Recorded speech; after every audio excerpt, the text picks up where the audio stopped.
In our last annual review, we said, quote, 2023 would be that action-packed sequel everyone has been waiting for. The concern is that it might get too real, too fast, end quote.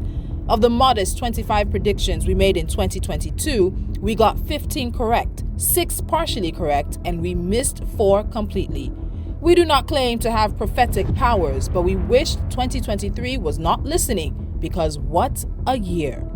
The year was marked by profound political and economic developments, both internationally and regionally. The ongoing conflict in Ukraine remained a dominant force in global politics, causing immense human suffering and widespread economic disruption. The war triggered significant energy price hikes, food shortages, and a global refugee crisis, leaving long-lasting repercussions. The European Union is now openly discussing a Ukrainian accession. Xi Jinping's tightening grip on China raised anxieties about the country's future direction and its potential impact on the global order. Concerns remain around China's economic and military ambitions and its increasingly assertive foreign policy. The war in Ukraine and pre-existing vulnerabilities in the global economy, chiefly the U.S.-China relationship and continued Western productive underperformance, led to significant economic turmoil. High inflation, rising interest rates, and a slowdown in economic growth reigned supreme in many advanced economies. Democratic Moors continue to take a hammering in Africa. Gabon and Niger tipped from authoritarian to dictatorial territory, sharply dividing sentiment in their countries and setting up their regions for months, perhaps years of uncertainty. Burkina Faso had set the tone for the year by sending French troops out of its territory.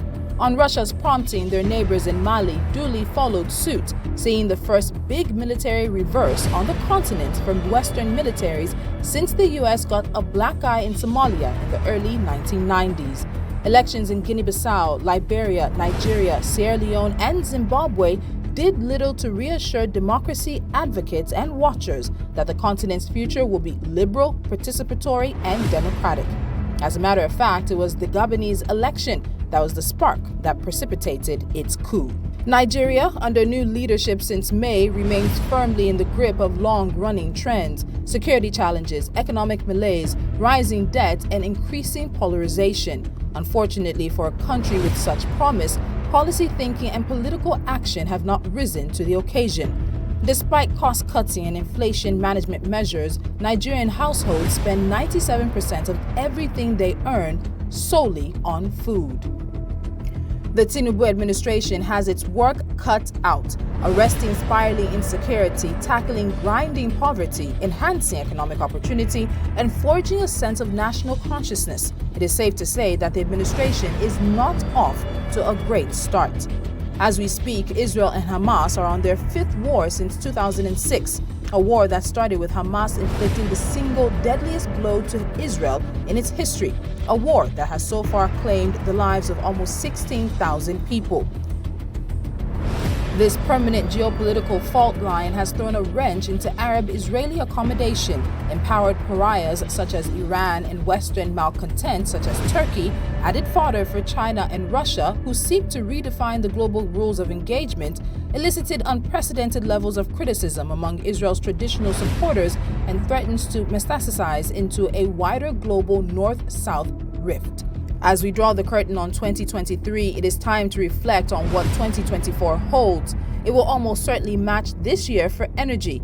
For one, the world's preeminent superpower will go to the ballot in what increasingly appears to be a rematch of the bitter and withering 2020 contest. For another, the conflicts in Eastern Europe and the Middle East, the stability of the Indo-Pacific, the re-emergence of right-wing populism in Latin America, the outcome of the world's largest democratic exercise in India, and the climate crisis will shape a year when a lot could go wrong and bold, imaginative leadership is required. Closer to our shores, important elections loom, giving us a sense of the vitality of African democracy. For differing reasons, outcomes in authoritarian Rwanda and Senegal, jihad-pockmarked Mozambique, debt-laden Ghana, ostensibly pristine Botswana, Debbie-run Chad, military-run Mali, dithering South Africa, as well as vulnerable South Sudan, and who knows Tunisia, will teach us a lot about the vitality of governance on a continent that needs more not less participatory decision making. For better or worse, 2024 will be a learning, potentially seminal moment in the never-ending pages of history.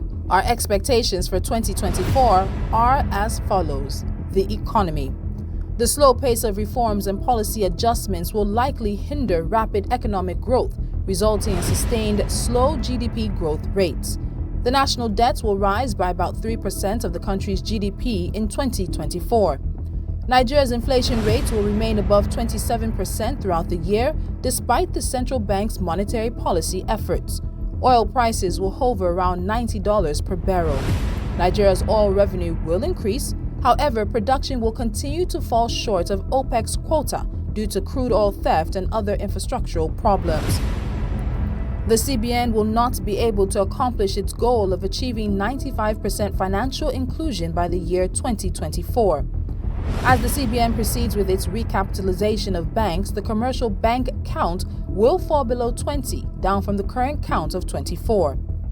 The CBN will also issue new licensing frameworks for payment platforms and fintechs, which may include listing requirements.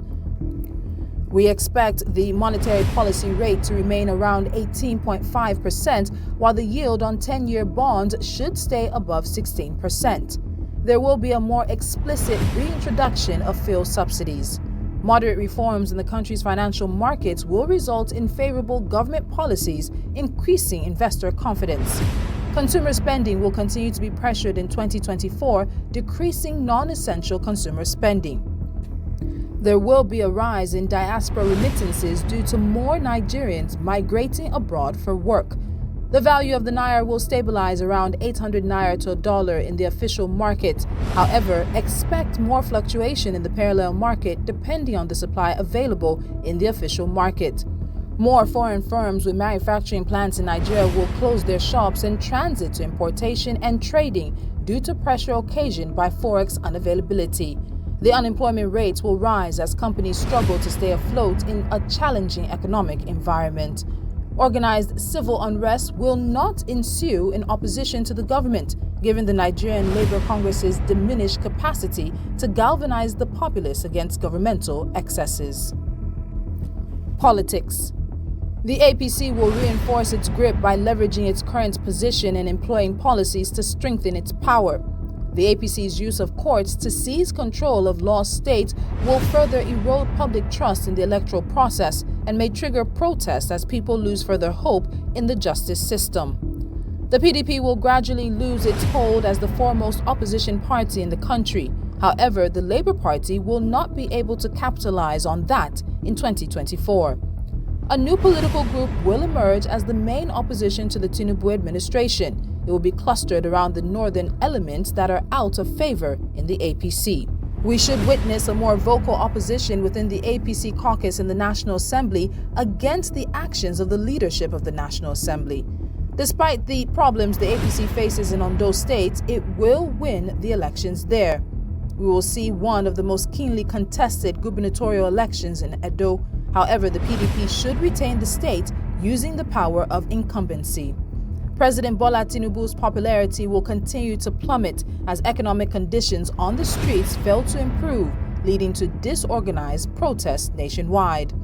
A lack of perceived legitimacy and widespread support for the Tinubu government will foster the rise and increased popularity of regional and ethnic leaders and blocs as Nigerians become more desperate for solutions and mouthpieces.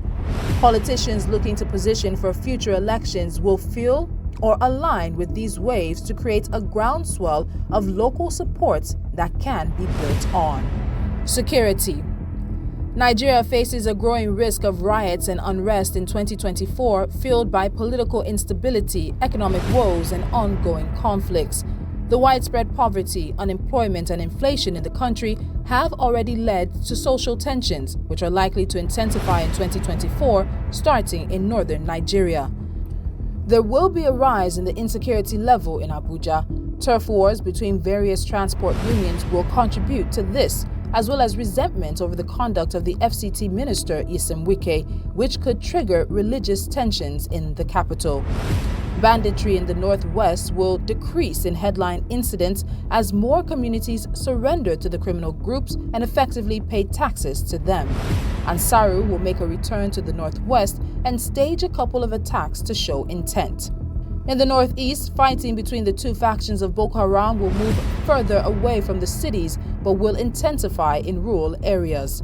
The conflicts between herders and farmers in the Middle Belt will continue to affect food security in the country. Despite the population's tiredness with IPOB's sit-at-home order and its effect on their pockets, separatist agitation in southeast Nigeria will see a boost in 2024 as more ethnic Igbos feel marginalized and targeted by Abuja.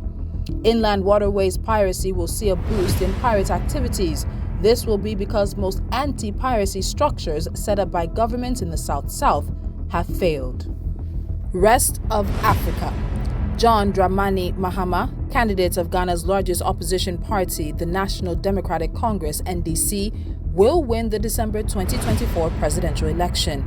The economic woes faced by Ghanaians over the last 2 years will count against the candidates of the ruling New Patriotic Party, Mahamudu Bawumia. As a third force, Alan Kwado Kyerematin's Movement for Change cannot gather the required momentum to win the election. There will also be increased turnouts in the election. ECOWAS will reach an accommodation with the Nigerian regime that will see either a reinstatement of its membership or a formal reinstatement of diplomatic relations between Niamey and the major West African states. Cameroon will likely see a leader change in 2024, ending Paul Biya's 40-year reign. There will be increased social unrest, especially in North Africa, as a result of food shortages occasioned by the ongoing war in Ukraine and the heightened geopolitical tensions triggered by the Israel-Hamas war. A coup in Burkina Faso is likely due to increased conflict. We expect the war in Sudan to come to an uncomfortable ceasefire due to pressure from the Middle East on both sides.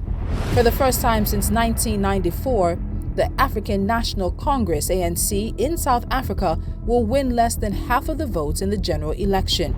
This will be triggered by a lower turnout than recorded in the 2019 elections. With more brazen backing from Rwanda, the DRC's M23 rebels will seize more towns in eastern Congo and consolidate their gains.